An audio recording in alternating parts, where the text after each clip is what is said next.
My name is Kevin. And these are my co-hosts. Pedro. Miguel. Paulo. We are the Minutemen because we get everything done very efficiently. And episode 1 of our podcast, we're going to be talking about the first third of Wuthering Heights.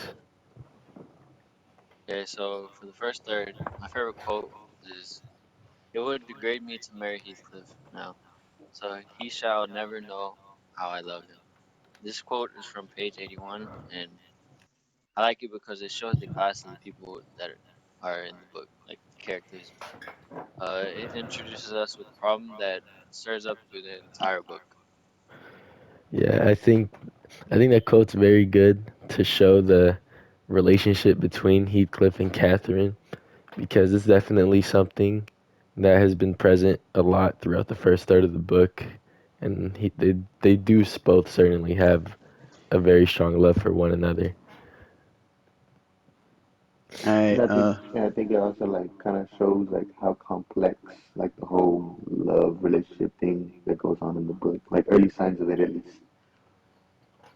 yeah. My favorite quote is he's more myself than I am. Whatever our souls are made of, his and mine are the same. This is Catherine telling Nedley about Heathcliff and how Heathcliff is more like her than she is. I like this quote because it shows us like how how in love they are and like how they're perfect for each other in Catherine's eyes. But still, like, Yeah. doesn't Catherine like what is it? Like, I don't know. I don't understand that. I don't get it, but I do like the complexity of it. I like how she does actually kind of go back and forth with herself And that about was like on page love. 81. Mm. And then my favorite quote is, "It was beautiful, a splendid place carpeted with crimson and crimson covered chairs and tables and a pure white ceiling bordered by gold." This quote was from page 48, chapter 6, and it was like the first ever description that we really got of Thrush Cross Grange, and just kind of like, or like just showing us a different side, like a different estate that is not just all just at Withering Heights. That is like Hmm. there's more like beautiful places in that. Like there's somewhere like different, a new setting basically. That's why I like it. Yeah, and it's a very much needed description quote because the a lot of the first Yeah, third of the book so far has been at that place and not Wuthering Heights. So it's actually very good to know that. Um, Yeah, because before that we really didn't know anything about the place. yeah, and to continue off with favorite quotes, mine would be on page 75. Harriton, damn thee, kiss me. What it won't kiss me. Harriton, damn it, kiss me. My God, as if I were such a monster. And this was on page 75. And this is Henley whenever he is blackout drunk and he picks up little Harriton and he thinks his son hates him and he demands the baby to kiss him to show affection. And I like this quote because it shows a lot of Henley's violent side that we always knew he had because he made Heathcliff into such a servant. And this just really shows the type of character Henley is. yeah, and even like Yeah. using that same type of like method of like not method, but like I mean like using that same like I don't know tone like that he did on Heathcliff to his own like to a child like that. All right, Yeah. so first question I have for the first third of the book is, how does Nelly's point of view affect how the plot is perceived, or not the plot, the past? Mhm. Mhm. You know Um, how she I think talks about how, like, Yeah. yeah, yeah, I think it kind of like confuses us. I'm not gonna lie, it confused me at least. I'm not gonna lie. I actually think I, it's very helpful because that's like a unbiased point of view and she saw a lot of what happened. So I think if we probably didn't hear her side, then a lot of the details in the story would probably be more murky because Yeah, everyone else has a bias in the story. Yeah. yeah, I Or agree with maybe that. like, or maybe like, never mind. Actually, yeah. Or maybe like since or we could have just heard it from one side of the story, so it would have been more like one-sided. We wouldn't hear full perspective of all things going on. Yeah, all the Hmm. perspectives gives the story more, I guess, direction and more meaning to Yeah, it. Hmm. more balance as well, so we know what's going I, on between both sides. my big question is, what impact does Mr. Earnshaw adopting Heathcliff have on the whole story? Um, whole story wouldn't really happen if he didn't even know adoption. And It that's does stir problems with having an adopted son and a brother who doesn't even like you. So a lot of things would have changed.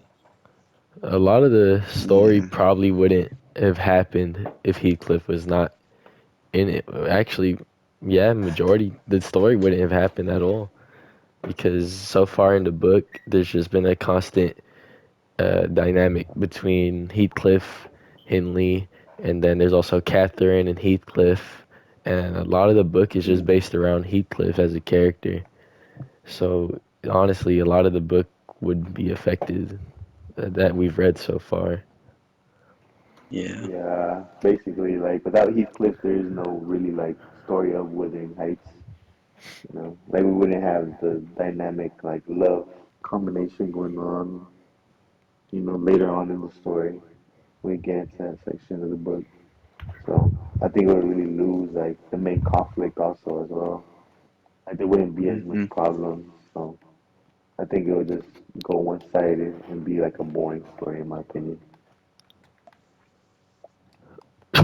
So yeah.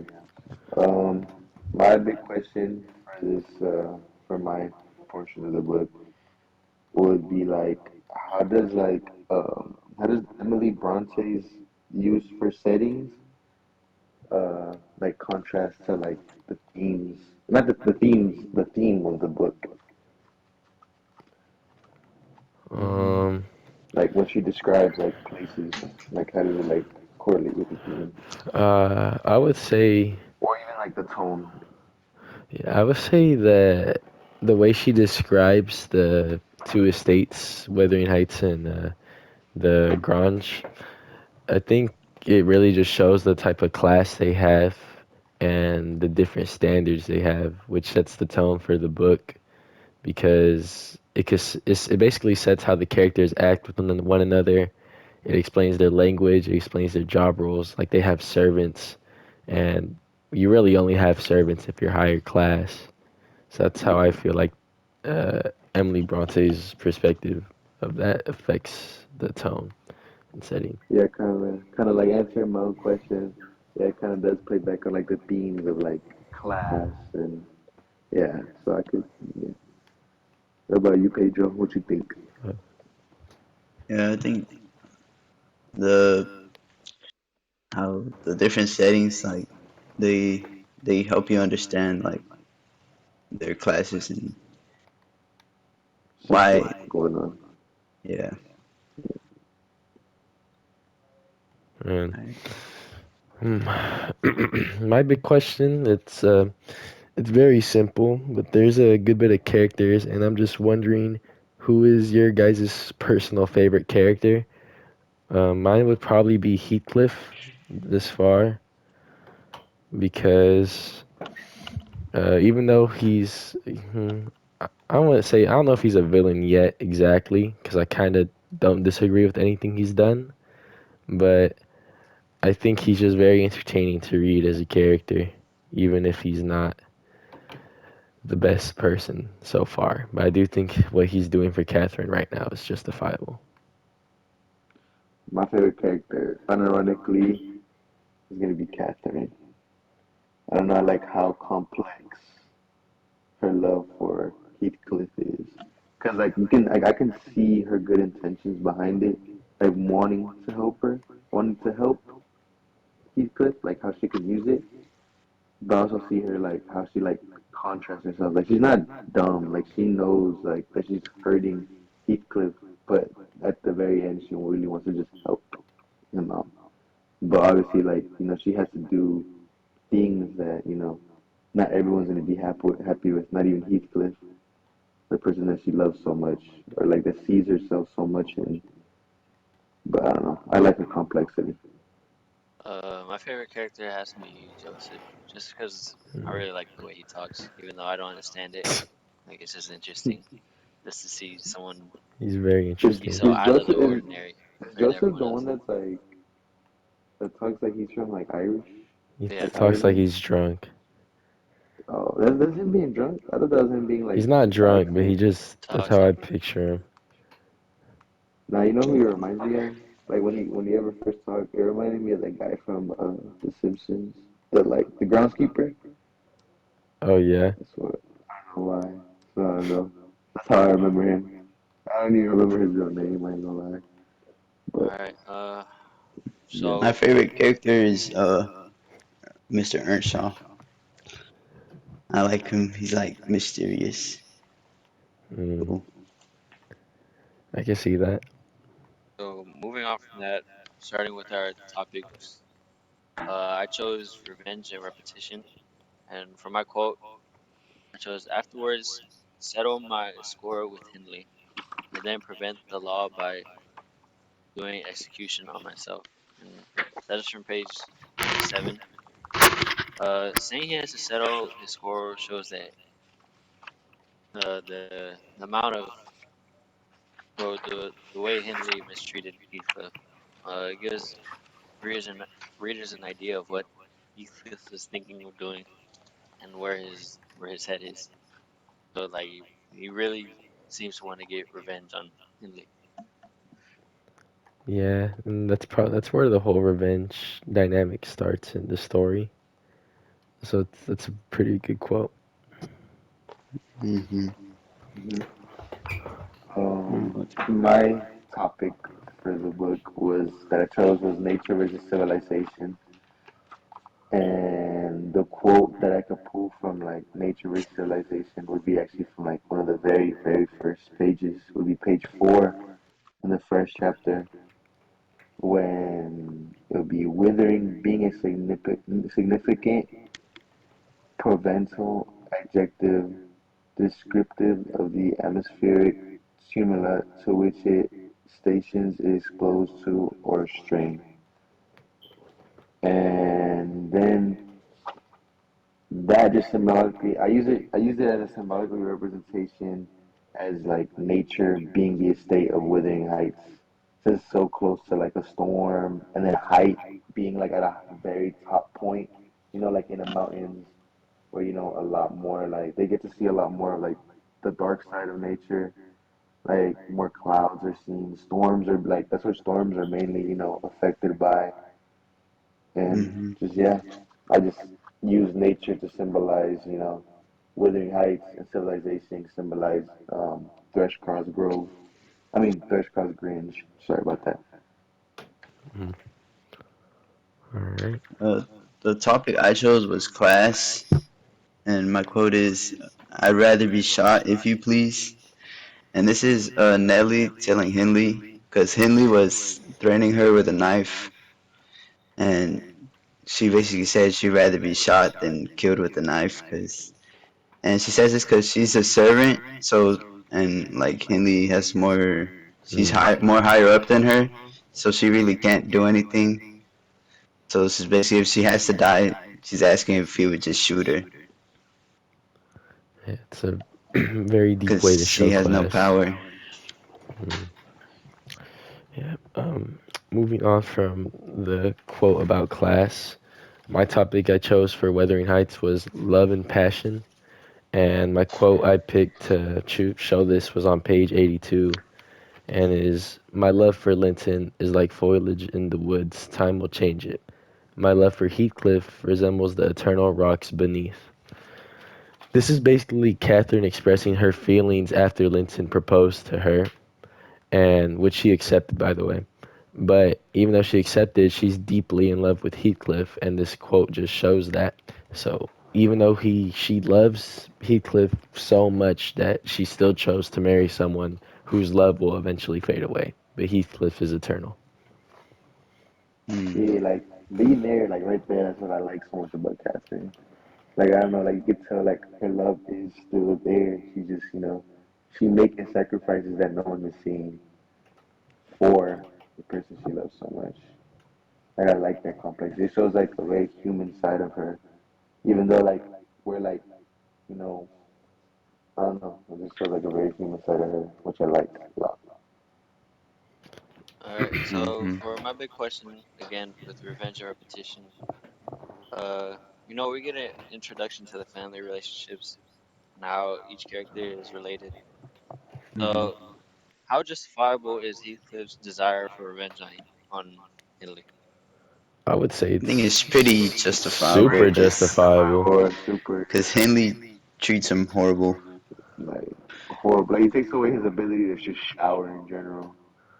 Like I don't know, like, that's crazy to me. Like taking away that just because he's an adopted brother. You have to share a family with him. Yeah, I think yeah, to answer your question, very justifiable, easily. Yeah. Yeah. My question about class is how does their social class affect like how they act with each other? Can you repeat the question? Crazy. How does their social class affect their actions and how they interact with each other? Hmm. Um, there's most I there's mean, all the characters, well, some of them feel like they're better than others, so they have more power Hmm. than them.